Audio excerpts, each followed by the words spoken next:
Nous sommes à l'hiver 1922, la nuit du 1er février.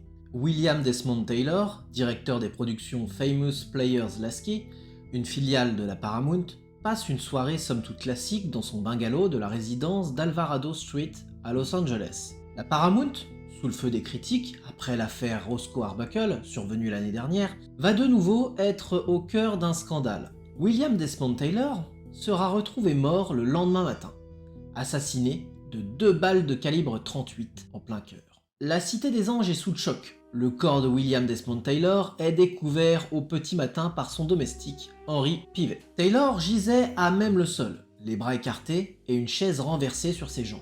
Sa bague en diamant brillait toujours sur son doigt, éliminant de ce fait le mobile du cambriolage qui aurait mal tourné. Pevey hurle dans les couloirs de la résidence, réveillant tous les voisins. Très vite, le grand chef de la Paramount, Adolphe Zukor, est mis au courant de cette affaire, mais personne ne jugea opportun d'appeler la police. De son côté, Charles Layton, directeur général de la Famous Players Lasky, s'empresse de faire disparaître son alcool illégal. En cas de découverte, celui-ci pourrait être jugé pour non-respect du 18e amendement, synonyme de fin de carrière pour un employé d'Hollywood. C'est donc un voisin de palier qui décide de prévenir les autorités, en entendant les cris du domestique. Quand la police arriva sur les lieux du crime, ils tombèrent sur tout un tas de personnalités bien connues du studio qui retournent le bungalow à la recherche de pièces compromettantes pour leur carrière, sans aucun lien avec le crime. Un espoir de résoudre l'énigme aurait subsisté si les gros bonnets de la Paramount n'avaient pas saccagé la scène de crime. La police fait évacuer les lieux et commence son investigation. Des photos de Taylor dévêtu, en compagnie de plusieurs stars, furent trouvées dans l'un des tiroirs du directeur de la FPL. Des actrices sont interrogées, notamment Mary Pickford et Mabel Normand. Cette dernière retiendra d'ailleurs l'attention des enquêteurs. Des lettres comprenant des termes affectifs, rédigées par Mabel Normand, sont trouvées par les enquêteurs. Une autre lettre cachée est retrouvée comprenant des poèmes érotiques de l'écrivain britannique Aleister Crowley. L'auteur de la lettre ne s'avère pas être Mabel Normand, contrairement à toutes les autres, mais Mary Miles Minter, célèbre actrice du cinéma muet, la concurrente de Mary Pickford. Son visage incarnait l'innocence. La lettre de Minter révèle une possible liaison avec Taylor, liaison qu'elle confirma aux enquêteurs. Taylor avait 49 ans et Minter n'en avait que 20.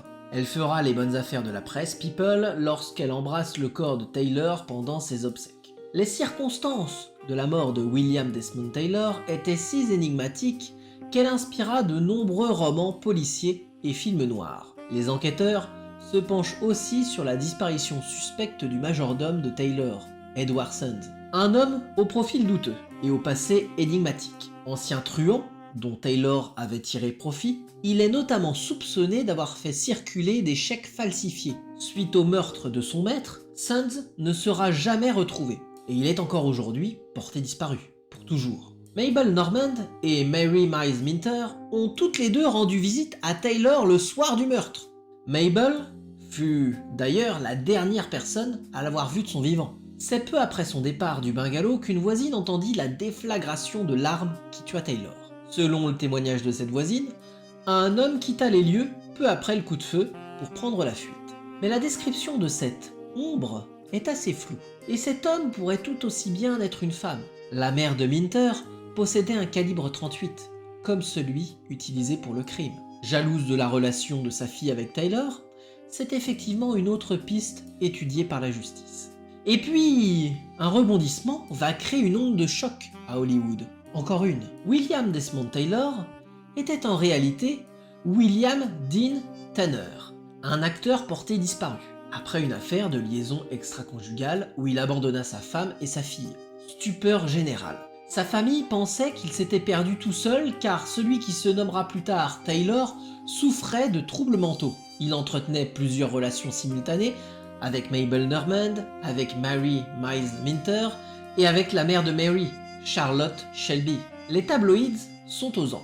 Une telle affaire, avec autant de retournements de situation, c'est du pain béni pour la presse. Les médias allèrent même jusqu'à en rajouter une couche, en insinuant que la scénariste Zelda Crosby s'était suicidée après une liaison avec Taylor. L'affaire marqua Minter qui se réfugia dans la nourriture, prenant du poids et détruisant son image de douce innocente. Sa carrière ne s'en relèvera pas. L'affaire comportait aussi un volet drogue. Taylor était un habitué des lieux tendancieux de Los Angeles et Hollywood, des endroits où l'on sert de l'opium, de la morphine, de la marijuana, de la cocaïne.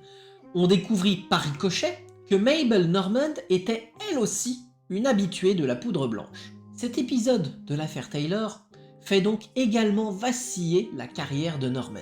Mabel Normand et Mary Miles Minter sont passés pour les principaux boucs émissaires de cette affaire en l'absence d'un réel coupable. 1922 fut une année difficile pour le cinéma. La popularité d'Hollywood continue de s'effriter. La décadence hollywoodienne choque l'opinion publique américaine. Le cinéma américain est dans une très mauvaise passe. Merci d'avoir suivi cette vidéo, abonnez-vous et commentez si cela vous a plu.